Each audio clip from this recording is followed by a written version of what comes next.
And I think we're ready to get started. So welcome everybody, and thank you for joining us today on Webinar Wednesday. Tonight, we're going to discuss diet and exercise recommendations for relapsing MS. And this webinar series is brought to you by Can Do MS. First, I would like to thank our sponsors. So thank you to our generous sponsors for supporting this year's webinar series. So now I would like to introduce the speakers, including myself. My name is Katie Togneri. I'm a nutrition consultant in California. I'm also a programs manager at Can Do MS, and I have been living with multiple sclerosis since 1995. I am passionate about diet and exercise, and I'm very excited to share with you some of what I've learned. I'm also super excited to learn from Christopher Wells. Chris is an exercise physiologist joining us from Georgia. So Chris, welcome and tell us about yourself. Thank you, Kate. Hello, everyone. As Kate mentioned, my name is Christopher Wells. I reside in the Atlanta, Georgia area. I have been working with persons with MS now for a little over 7 years. My background is in exercise science and physiology and public health. This is a lifelong journey of education as it relates to MS, right? The research is always changing. Everything about MS is always changing, but we're here to continue to learn, to provide the information to you. And so I'm really excited to be here tonight. I'm really looking forward to our conversation. So welcome. Me too. Thanks, Chris. Ah, I have a fellow ATLian. Hello, how are you? Very cool. All right. Well, Chris, keep it going. Tell us what we're going to be learning tonight.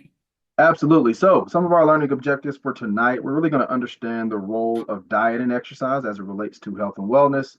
We'll discuss how these aspects of self-care affect physical function and emotional well-being, two very important topics, as we know.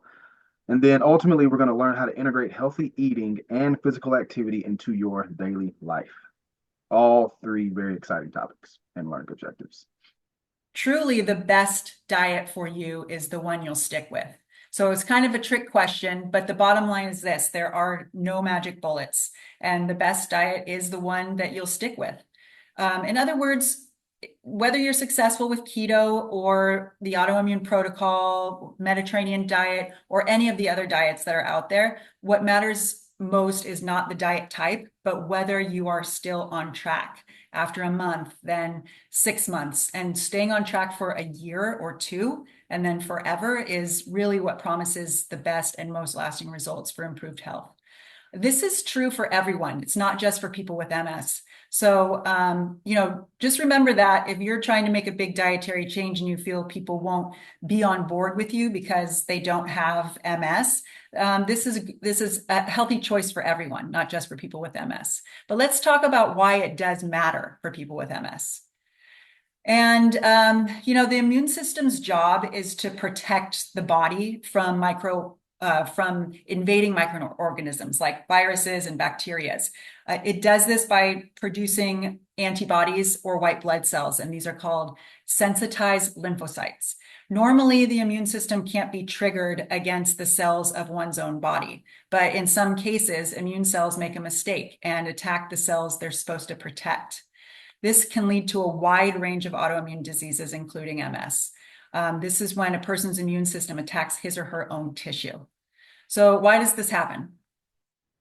Well, three factors are at play here: genes, immune regulation, and the environment where the person lives. So having a genetic predisposition towards autoimmunity means that your risk is higher due to an inherited genetic variation, one that may impact your immune response. The immune system can malfunction, essentially providing the mechanisms necessary to cause damage and disease. And the environment delivers the triggers such as diet, infections, chemicals, and stress that make the autoimmune disease clinically apparent. Multiple sclerosis likely arises from a complex interaction between genetic predisposition and environmental triggers, meaning specific genetic mutations can be activated by exposure to certain environmental factors. So what can we do about this? Well, there are some immune system boosters. And autoimmune conditions do tend to run in families, but genetically susceptible individuals do not always go on to develop autoimmune condition. And for those of us who already have, a healthy life is absolutely possible. So here are some things that we can do each day to feel better. We can get enough rest. We can get healthy, well-balanced meals, get regular physical activity, and we'll get a lot more on this topic from Chris pretty soon. Staying hydrated is very important, and reducing stress. So we can see that a lot of these immune system boosters are directly related to diet. So let's talk about why diet matters. A healthy immune system relies on adequate intake of nutrients and trace elements, preferably from food. In some situations, supplements are necessary if there's a deficiency, but the recommendation is to incorporate high quality foods and supplements into your diet, and particularly with the following nutrients. So protein is vital for improving and maintaining immune function and repairing damaged cells. Meats and poultry, seafood, eggs, beans, nuts, and seeds all have lots of protein. So if you're looking for a different option than eggs in the morning, that was one of the questions that was submitted prior to the webinar. Here are a lot more choices for that. It's important to include as much variety as possible and choose high quality sources when available. I do want to make a note too right now that these slides, like I said, are downloadable, so you don't need to necessarily write down all of these as we're going through the slides. So let's keep moving. Constipation, as we know, is common in people with MS, and this is because communication between the brain and the bowel can be disrupted. So fiber is imperative to keep the bowels moving easily and regularly. Fiber also helps you feel full faster, possibly preventing overeating and weight gain. Lots of questions about weight loss, and here's one way to help. Consuming protein and fiber are good ways to help you feel full, and that might help with the overeating and weight gain. So excellent sources of fiber include kidney beans, lentils, whole grains, nuts, seeds, fruits, and plenty of vegetables. Vitamin D. Vitamin D deficiency is a known risk factor for multiple sclerosis. So when we're talking about those risk factors, this is one. A deficiency often leads to multiple sclerosis in genetically predisposed people. Sufficient levels of vitamin D can also protect against developing autoimmune disease. So if you have the gene and also do not have a vitamin D deficiency, that's very helpful. It's best obtained from exposure to the sun, but that's not always possible to get as much as you can from the sun. So sometimes supplementation may be necessary with vitamin D. The best food sources are oily fish, egg yolks, red meat, and liver. Not listed here, but worth mentioning is magnesium. Magnesium is the second most common deficiency in developed countries behind vitamin D. Magnesium can help with muscle spasms too, and constipation, and it's found in many foods, including tofu, avocado, bananas, green leafy vegetables, etc. So omega-3 fatty acids, we've heard a lot about this. They protect the body from toxicity and increase cell membrane permeability. This allows a healthy flow of nutrients from oxygen and a healthy flow of nutrients and oxygen in and waste and toxins out. So omega-3 fatty acids are not made by the body, and they must be consumed in the diet or through supplements. Foods containing omega-3s include wild salmon, anchovies, sardines, herring, trout, mackerel, walnuts, grass-fed beef, eggs, ground flax, hemp, and chia seeds. Lots of options. B complex vitamins. So the B complex vitamins, they function together. That means that if there's a deficiency in one, it can lead to imbalances in all of them. So when using supplements, it's recommended that they're taken as a complex. B vitamins are easily depleted under stress, so sometimes they're needed in higher quantities for depleted immune systems. And some top sources of B vitamins include meat, especially liver, seafood, poultry, eggs, dairy products, legumes, leafy greens, seeds, and fortified foods such as breakfast cereal and nutritional yeast. You might be sensing a theme here. Vegetables keep coming up, especially the green leafy ones. Probiotics can have a powerful effect on health. Many parts of modern life can affect the gut microbiome, including high stress levels, too little sleep, and eating a Western diet high in processed and high sugar foods. This change in intestinal microflora may contribute to the rise of autoimmune diseases in humans. Cultured foods, including yogurt, kefir, miso, sauerkraut, kimchi, natto, and kombucha, provide beneficial bacteria that can help heal the gut and boost immune function. Build up slowly as side effects can occur. And okay, so maybe this sounds like a lot, and some of it might be unfamiliar. You don't know how to incorporate all these nutrients into your diet. Choosing one of the diets that's available is a really good way to start because most of them will include many recipes and resources that are readily available to guide you. Another quick way to get some or all of these nutrients into your diet right away is by adding them to soups, smoothies, and salads. The possibilities for soups, smoothies, and salads are endless. I have a link too for a smoothie. It's sort of seasonal, apple pie or pumpkin smoothie, and you'll get all of the, excuse me, this is for everyone. We'll get all of the nutritional value on this link as well. So I know it sounds like a lot, but let's talk about how to rein it all in. Is there a best diet? Is there a best MS diet? So there are many. There's no single MS diet recommended by medical professionals, but there are a lot that have shown benefits for symptom management in clinical trials. And what we do know is that a healthy diet is generally considered beneficial for people with MS, maybe even reducing the risk of developing the disease in those that don't have it yet. Sadly, a Western diet high in sugar and processed foods combined with low vegetable intake appears to be linked to an increased risk of developing multiple sclerosis. Obesity, too, is often a result of the standard American diet and considered a risk factor for MS, potentially due to its contribution to chronic inflammation within the body. The good news is that studies have also compared different diets and found that most programs are successful. They're successful even in the short term when they're compared with no program. So whether you're looking at the Swank diet or the Walls protocol or the Mediterranean diet, as long as you do something, it's better than nothing.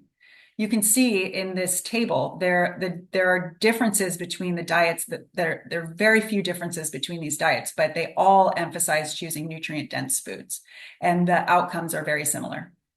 The research suggests the best diet for MS is the one that focuses on a balanced intake of fruits, vegetables, whole grains, and lean protein while limiting processed foods, excessive sugar, and saturated fat.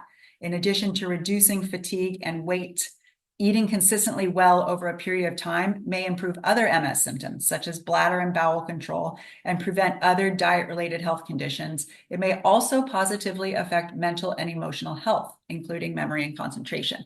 I think some of that will be too with that, some of the exercise information we learn. So choosing the best diet for you. We already learned that most diets are successful at improving overall health compared with no diet, and the differences between the diets are small. So now you're ready to make a lifestyle change, and you should definitely consider these when choosing the best diet for you. There is no one diet that works for everyone. Think about your lifestyle, think about your goals, and also think about your obstacles and choose something that works within those parameters. It's tempting to buy into promises for a quick fix or cure, but a slow and steady lifestyle change is simpler to keep up with and has lasting results. So focus on what you can add to your diet right away, like colorful foods and colorful whole foods, and remove inflammatory and processed foods from your diet as soon as possible. Don't forget to talk with your healthcare professional about your specific health needs and any medications you take that might affect your progress. Sticking with it Making a lifestyle change is challenging, and with multiple sclerosis, there can be many barriers to achieving your goals. Remember that eating well does not mean something different because you have MS. Most experts agree that a healthy diet is an important complement to your MS treatment plan for long-term health. Thank you, Kate. That was phenomenal information as it relates to nutrition and MS. So, what I want to talk about here is what we call LIPA, or light intensity physical activity versus sedentary behavior. I think we can all agree that sedentary behavior has its detrimental effects. There have been reports, as of late and kind of historically, that show that sedentary behavior can be as bad as smoking, right? So what we know is sedentary behavior can increase your chances for cardiovascular diseases and all-cause mortality issues. So that means, death from, various causes, not just one particular cause. But in kind of reviewing the research and really kind of taking a look at, what really is going to be the best approach as it relates to exercise, whether it's, relapse and remitting MS, primary progressive MS, whatever the case may be, but really looking at MS in general. There was a randomized cross study trial that I reviewed, and it indicated that the light intense exercise was beneficial for a few things. So, insulin sensitivity and kind of your blood lipid profile as well. Okay. So, what it also showed, and I think you will find some, I think you will agree with this, if you will. We know that fatigue is a really big factor as it relates to MS. And sometimes that fatigue can be debilitating, and that fatigue can cause you not to exercise, even though you have all intentions to exercise. So when we look at this LIPA, or light intensity physical activity, what that's simply saying is there may be more benefits in doing light physical activity versus the sedentary behavior. What that means also is if you're constantly doing light physical activity versus vigorous 30, 45 minutes, or a sustained 30, minutes of exercise, even though if it's not vigorous, that means that you're simply approaching this exercise on a little bit of a lighter side versus kind of going, doing too much, and kind of that fatigue setting in and really not being able to continue on with your exercise. Does that make sense? I hope it does. And I saw a couple questions in the chat that what LIPA is. So LIPA is light intense physical activity. That's what that means. All right. So next slide. So what we're looking at here is our rate of perceived exertion scale. So this is going to be a pretty key piece. With this rate of perceived exertion scale, really when you're looking at this is essentially where you should, if you're starting an exercise program, really where we want you to fall in between. Okay. So for instance, right, MS, you've probably dealing with some fatigue or some other, limiting factors, whatever the case may be, maybe some deconditioning that may have set in. And so if you're really starting an exercise program, you really want to find your threshold. The reason we want to find our threshold is because we want to avoid doing too much in the beginning and having what we call a pseudo relapse, right? You've probably all experienced what this pseudo relapse is. It's, after you finished your exercise, 2 or 3 days later, you really don't have the ability to move like you want to, right? And so that could be an indication that we've kind of crossed that threshold and done a little bit too much, okay? So when we're thinking about how we want to begin our exercise, or where we should be with our exercise, think about this Borg rating of perceived exertion scale, and think of it as like a talk test, right? So really where you want to be is anywhere from that 2 to 5 or 6 range, okay? So that means you're able to have a conversation. You can have sustained conversations with you're breathing a little bit, heart rate's up, but you're still able to have a sustained conversation. Excuse me. And that's kind of where you want to be. Now, as you start to increase, or your body starts to adapt and you're able to sustain more exercise, you can slowly start to increase your intensity depending on the exercise that you're doing. But generally speaking, when you're beginning out your exercise program, or even if you're not beginning, whether you're currently in the exercise program now, think of this rate of perceived exertion scale, think about that talk test, and then also kind of take an inventory of how you feel post exercise. Okay. Next slide. So speaking of, deconditioning, I want to talk a little bit about the relationship with physical activity, deconditioning, and walking impairment. If you look to the right here, this diagram talks about, right, the onset of multiple sclerosis, right, and the worsening of that disease. Okay. And then you also have physical inactivity, and then it also leads to physiological deconditioning as well. So essentially, what this is saying is with the onset of MS plus physical activity or sedentary behavior, as we talked about earlier, what's going to happen is this cycle of physiological deconditioning. So this means your aerobic capacity is going to decline, our strength is going to decline, right? So our aerobic capacity, meaning we're not going to be able to sustain exercise the way we would like, right? We're not going to be able to engage the way we would like. And what we'll see is a continuing of a worsening of those MS symptoms, okay? So what we want to do is slow the worsening of those symptoms by either one, implementing that LIPA that we talked about, so light intense physical activity, right? Or just constant moving or setting a plan for yourself that includes some of the components that we mentioned earlier in the first slide where we talked about resistance training, neuromotor training, flexibility, things of that nature. Okay, so looking to the left here, moderate physical activity can be used to combat deconditioning, right? And as I mentioned, that deconditioning is going to be really what reduces your aerobic capacity, so your ability to sustain exercise. And so, again, looking at some of the studies, they really examine the relationship between moderate to vigorous activity. Okay, so in the beginning, we talked about kind of the light, intense, constant physical activity.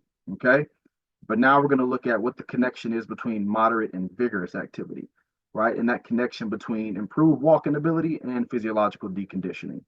And ultimately, what the study, fed back was participants who exercised for at least 30 minutes did show improvements in their aerobic capacity and walking ability over time. Now, we've talked a lot about doing what works for you, okay? And what we're giving here is kind of a general guideline and some guidance in terms of what you could consider in terms of whether it's light physical activity or moderate to vigorous, whatever you can sustain, right? And we're all going to come from different places in terms of our exercise journey. But some of the ways that we can combat this is what we call microburst. Okay. So I'm pretty sure you've heard, hey, 30 minutes of exercise is going to be great, but your fatigue may be to a point to where you cannot take on 30 minutes all at one time, right? Totally understandable. So what I would suggest is microbursts. And those microbursts means, hey, we'll maybe do 5 minutes here, we'll do 10 minutes here, we'll do another 5 minutes and another 5 minutes to ultimately get your 30 minutes. And within that microburst second, it could either be moderate to vigorous, or you can just be doing light, physical activity just to make sure that you're moving. Okay, so there's a couple different ways to approach it. Next slide. So looking at the EDSS, or the Expanded Disability Status Scale, this is really a clinical scale that's used to measure walking ability and improvements over time. So again, it's used to kind of also quantify the level of disability in MS. And so when we're looking at the EDSS, this is where the exercise recommendations come from, right? So there is a scale from 0 to 10. 0 is really, no neurological impairments that we could tell. And then 10 being kind of those severe impairments, whether it's confined to a chair, confined to a bed, whatever the case may be. So exercise is going to look a little bit different for 10 versus 0. But when we look at this EDSS scale and we look at the level of disability, this is where the exercise recommendations come from. What we're going to look at today are exercise recommendations from 0 to 4, and 4 to I think it's 6 or 7 that we're going to look at as well. All right, and then we're also going to do some demos to talk about some different ways that you can exercise. Okay. So when we look at some of the evidence-based exercise recommendations, as I mentioned, we're going to look at first an EDSS, so that's the Expanded Disability Status Scale, of 0 to 4.5. So we're thinking mild impairment. All right. So if you remember earlier in the presentation, when we looked at our question, it is, do we want to do resistance, aerobic, flexibility, neuromotor? And as you all answered, we're going to do all of the above, and that's absolutely correct. So what we're looking at right now is, again, a general plan that I've put together, right, based on the recommendations for that 0 to 4.5 mild impairment. So when we think about aerobic activity, it's anything that's really going to get that heart rate up, right? It's going to get you breathing. It's really going to increase that heart rate. So it's going to be 2 to 3 times a week. Again, 10 to 30 minutes.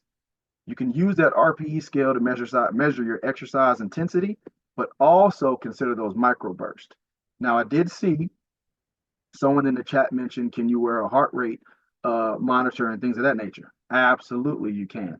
Definitely going to be important to keep track of your heart rate, right? But, if you are deconditioned, meaning your aerobic capacity has declined, your heart rate might not be a true indicator of how hard you're working.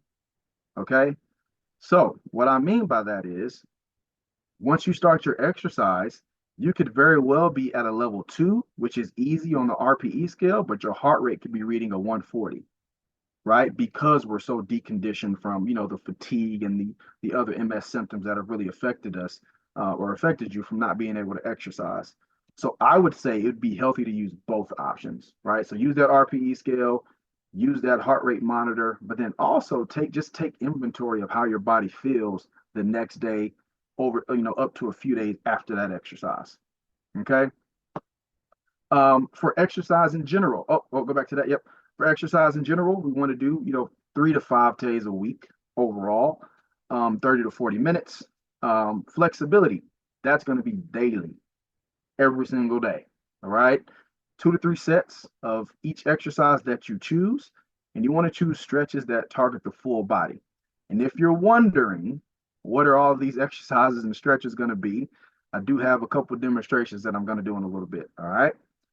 When we think about resistance training, 2 to 3 sets, anywhere from 8 to 15 repetitions, and those can consist of weight machines, resistance bands, cable machines, right? Anything really that you can withstand. Okay. When we think about neuromotor, again, as I mentioned, neuromotor is going to be about the proprioception, really understanding where your limbs are, where your body is in space. It's going to be working on that balance training, right? It's going to be working on gait. It's going to be working on static balance. All of those different things really kind of go into when we think about neuromotor. That's going to be 3 to 6 times a week, right? So that's essentially almost every day, right? So 20 to 60 minutes. Use assistance as needed, right? Because this can be pretty taxing on the body. And when we talk about neuromotor, chances are you're going to be putting yourself in some positions that could compromise your balance, right? So whether your eyes are closed, whether your feet are staggered, right, it could compromise your balance. And what we don't want is a fall, okay? So in this case, when you're doing neuromotor exercises, make sure you have some assistance, whether that's an assistive device, whether you're holding onto the table, whether you're using a buddy, your spouse, your caretaker, whoever it may be. Make sure you have someone there, okay? And as I mentioned, it's going to include some static and dynamic exercises as well with varying levels of difficulty. All right, next slide. So with this one, this is going to be an EDSS of 5 to 6.5. So this is going to be increased mobility impairments. So now with the 5 and 6.5, we're probably using maybe a single point cane. Maybe we're using a rollator, whatever the case may be. So the recommendations are essentially going to remain the same. The only difference is it's going to require a little bit more guidance and assistance.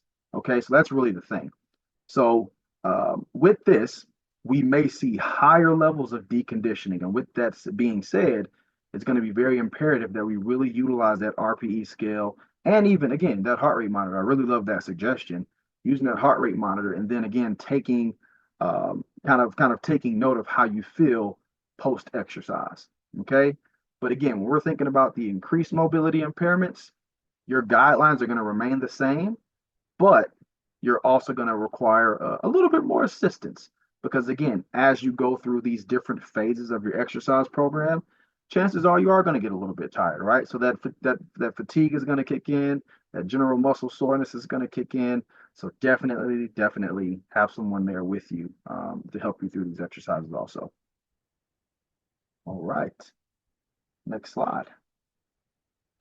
So I am actually going to go through a few exercises And so our first phase is going to be aerobic and flexibility. Okay, so I'm going to do a couple aerobic exercises. I'd love for you to join me. I'm going to do a couple flexibility exercises. We're going to spend about 5 minutes doing this, and then we're going to shift over to the neuromotor exercises after this. Okay, here we go. So I'll go ahead and scoot back here. Okay, and I'll let this down so you can see me. So if you're following along, what I want you to do, especially if you're sitting in a chair, I want you to come to about midpoint in your chair. I want your feet flat on the ground. Okay. First thing we're going to do, I'll walk you through this. We're going to do flexibility first. We're going to do aerobic second. Okay. Take your left leg, extend that left leg out straight. Take your right leg, hook it over your left, right below that knee. Take your hands, slide that knee up, and then bring that leg over the top of that knee. So this is how we're sitting. Okay. Now what I want you to do, I want you to anchor yourself right here on your ankle, right here on your knee, and let's lean forward. And we're going to get a nice stretch in that glute area. Okay. Nice stretch in that glute area. So we're not going to hold this for the full 30 seconds, but as you're thinking about this and you're seeing some of these exercises, these are some of the things that you can do, kind of hitting some of the body parts that we talked about. We want to target the full body when we're doing flexibility exercise. Okay, let's release. We're going to do one more. And let's go forward.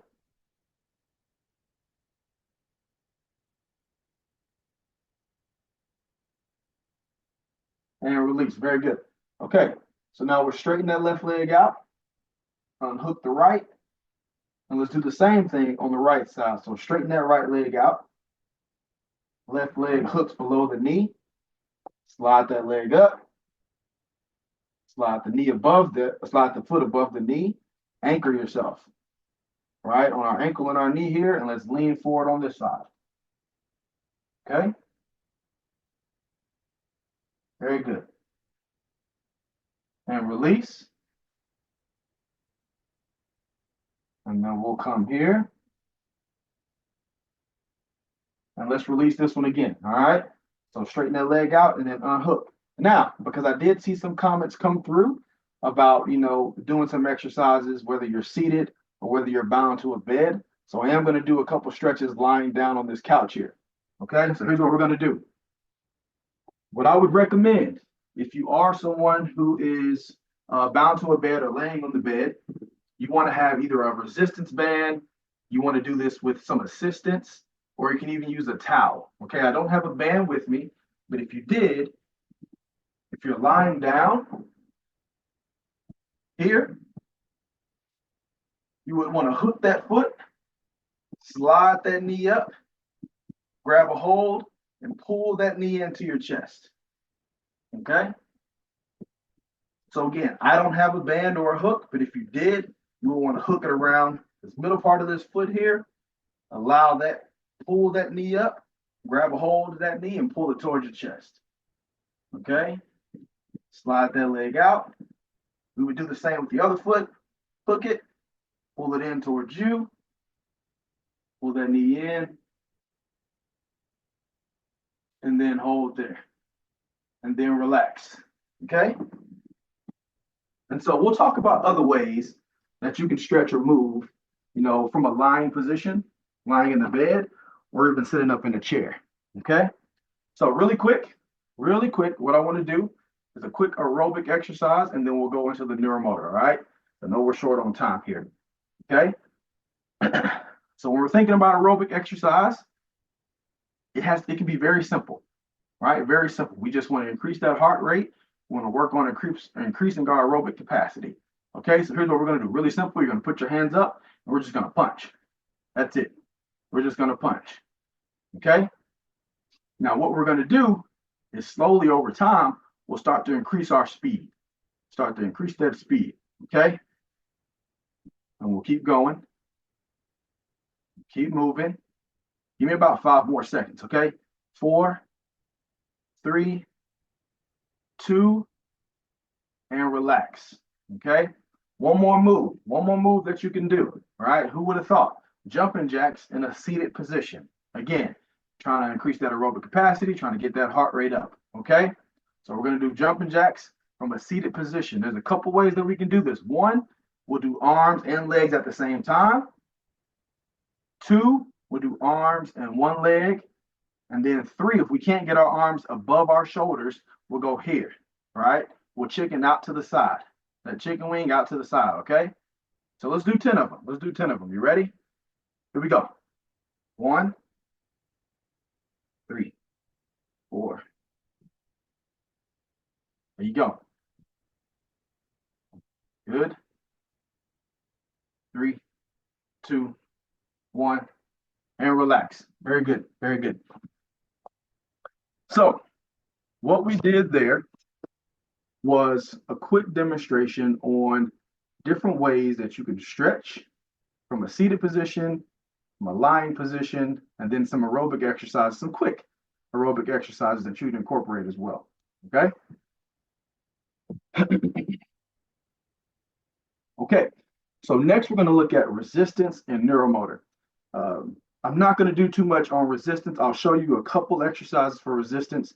I'm going to focus primarily on neuromotor first, and then I'll do a couple resistance exercises, okay? So let me grab my pretty much empty water bottle. This will be my resistance dumbbell. So for neuromotor, I'm actually going to start in a standing position first. I'll do a few different ways. I'll do standing first, okay? So from the standing position, what we're going to do right now is we're going to work on our static balance. Okay, so we're going to stay in place, work on that static balance, but we're also going to work on proprioception as well. So we're going to understand where our body is in space once we take away one of our primary balance, our eyes. Okay, let me take my glasses off here. If you are standing, please have a chair, a table, an assistive device somewhere close for support. Okay, so my feet are going to be a little bit closer than hip width. Okay, find an imaginary line on the ground. Try to straddle that line as much as you can. Okay, we're going to stand here, and I'm going to start not holding on to the chair, but it's here for security. Both eyes are going to be closed, and we're going to stand. Okay.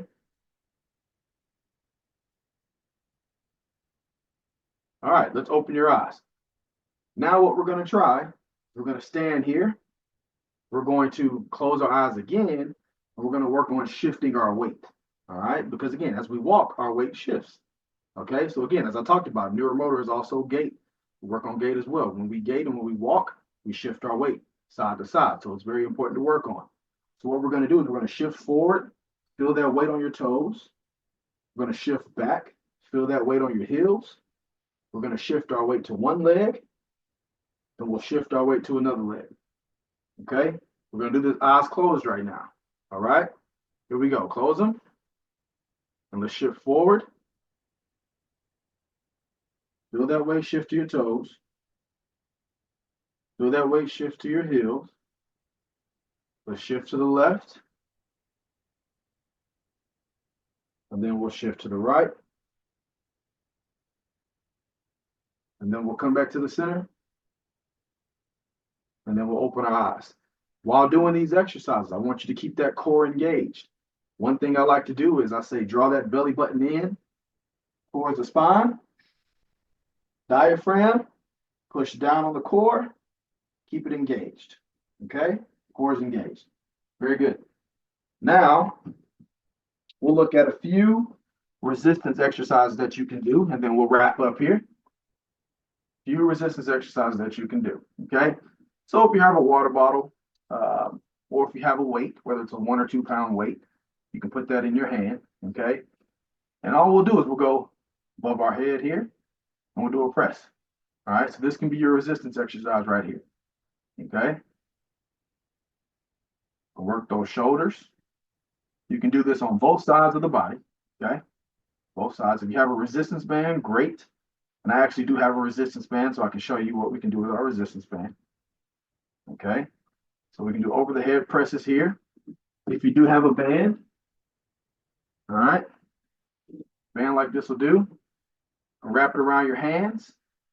You can pull that band, squeeze those scapular muscles together here. Okay.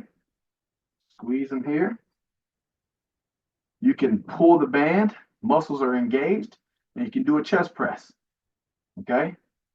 Keep those muscles engaged with that band pulled apart, and you can do a chest press as well. Okay. So, again, I just wanted to provide a visual aid of some potential exercises that you can do from a neuromotor standpoint, physical, aerobic, and flexibility as well.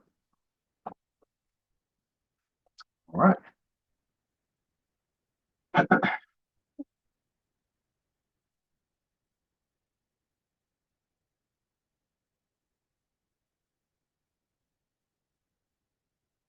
All right. So now we're going to shift to talk about some key takeaways.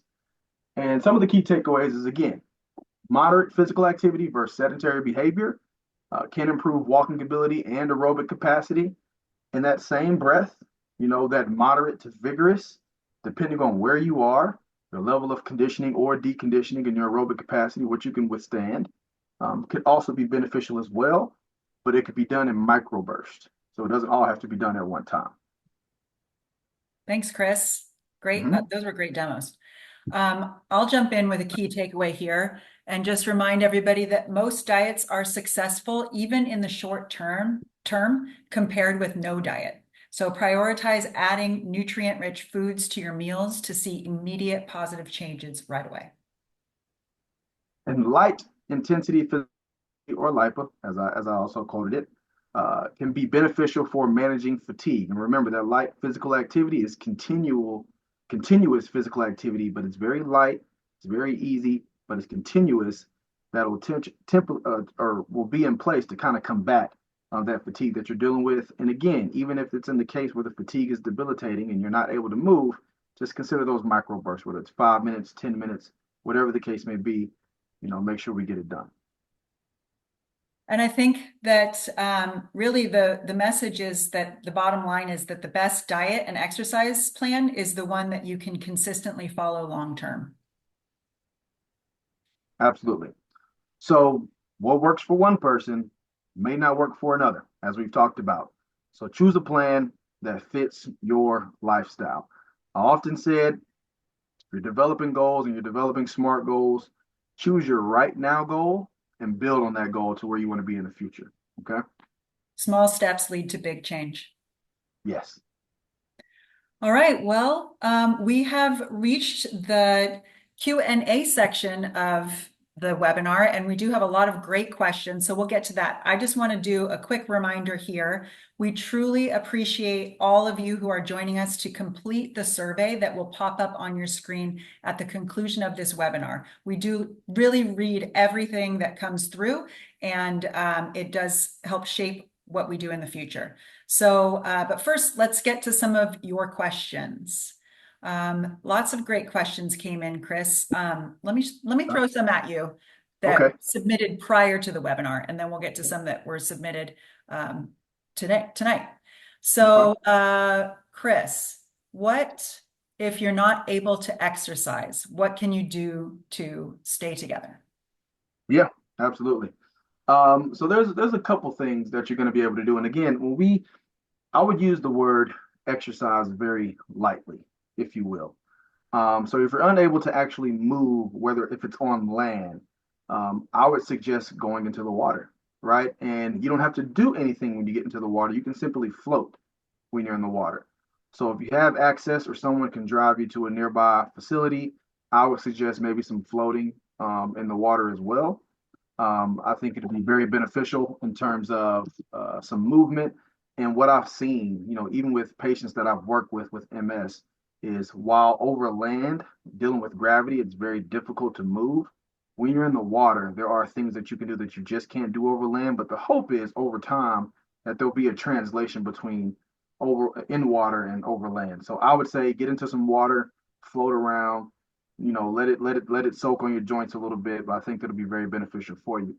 What I would also do is if you can't exercise right now, if you're not bound to a bed or anything like that, I would find some activities that may interest you that you can do and engage in where it doesn't require much movement, but more so brings you satisfaction being in that environment, right? So it's going to be good for your emotional well-being. So I wouldn't think physical, physical, physical. I would also think what's going to provide you some emotional well-being as well. Excellent. I'm seeing a lot of questions come through about inflammation. So I want to answer one that says, how is inflammation harmful?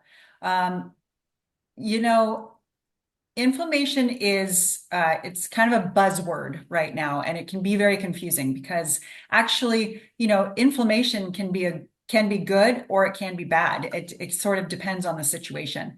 It's your body's natural way of protecting itself when you're injured or sick, but it's a natural defense, but it can also cause chronic sustained problems. So even on low levels, if there is inflammation that is lingering, it's linked to an increased risk of disease, to weight gain, to symptom exacerbations. So basically, the recommendation is to do your best to keep inflammation in check, avoiding processed foods, choosing a wide variety of antioxidant rich foods, nutrient dense foods. We talked all about those. And again, they are on the slides and you can download those for future reference. So eat more colorful plant foods, eat the rainbow. You've heard that before. Variety is important. And just remember that each different color of food, why we say eat the rainbow, is because each of those different colors are providing different sets of nutrients and antioxidants. So there's no good or bad foods for MS, and inflammation is kind of a buzzword. Just focus on adding lots of colorful plant foods to your meals and snacks. Okay, let's go with another exercise question here for Chris. How do I find the energy to plan a healthy diet and exercise after work? I'm exhausted most days, dealing with balance issues, etc. Yeah, so that question comes up quite often. And one of the analogies I'll use is think of your day as a dollar bill, right? Or actually think of it as four quarters, essentially. And figure where you want to spend, right? Prioritize where you want to spend the majority of your money. Money meaning your energy, your time, right? Understand when fatigue is at its worst. That's going to be a big piece too, right? So you're going to have to do kind of an inventory of kind of when that fatigue sets in. And then two, we're really going to have to set some goals, right? We're going to have to streamline this a little bit and really prioritize exercise, if we want to fit it in, understanding that, okay, at this point in the day, fatigue kicks in, but this is also going to be important where we talked about microbursts, right? This is where microbursts is going to become important. If we know there are certain things in your day that just can't be moved, then think about doing some exercise in the morning. So we'll do 5 minutes. What you can do in the first 5 minutes of the morning could be flexibility. It could be neuromotor to really get you going. You'll go through your day. You can do another 5 minutes. That 5 minutes could be aerobic or it could be resistance, right? Again, understanding that you can use a water bottle, you can use a 1 or 2 pound weight, anything like that. You could do one of our MS Moves videos that are on YouTube, right? Those are some short 5 to 10 minute videos that you can do. And we also have some snack videos that are a little bit shorter. So those are options as well. So I would say one, think about setting some goals and prioritizing exercise. Two, understand when your fatigue is at its worst. And then three, think about breaking up your exercise into microbursts so that you get it in throughout the day, but just do it in smaller increments. Excellent. Mhm. Thanks, Chris. I'm going to pop over to some questions about supplements. Been getting a few of those. So I just want to remind everybody, I think this came up a little bit in the presentation. I didn't get too deep into supplements, but your body prefers to get supplements from food. So we're getting back to that eat the rainbow, and different colors represent different nutrients.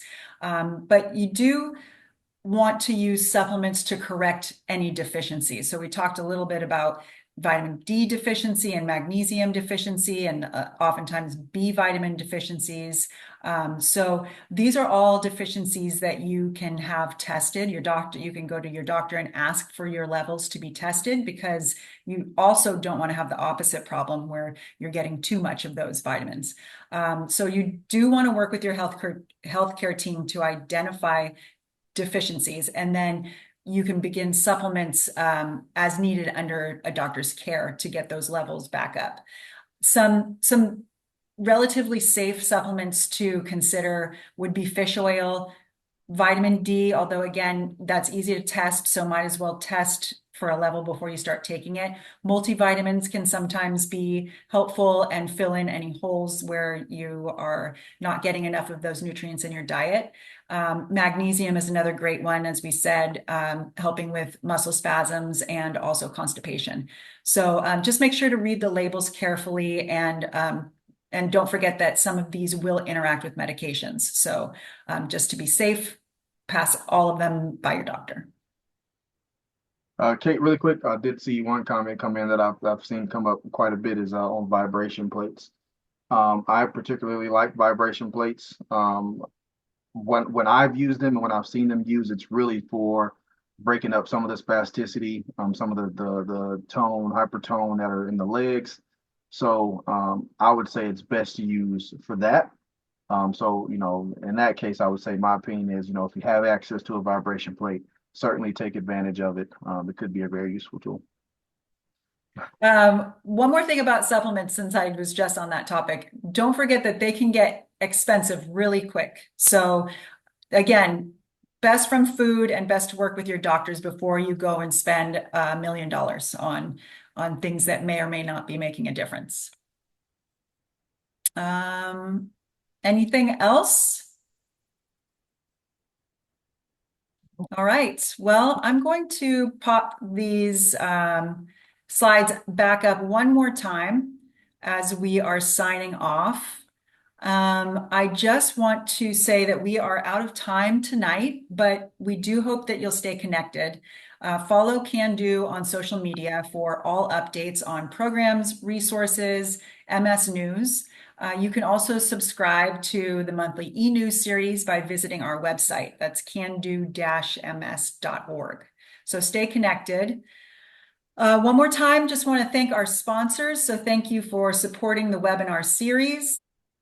I want to thank you, Chris, for being here, that you gave such valuable information, and it was really great to see you. Again, the slides are available to everybody who's here, and also this webinar is being recorded and will be available for you to rewatch all of Chris's demos in the future. Thank you all for being here, and that's it for this webinar Wednesday. Have a great night, and I'll see you next time. Good night, everyone.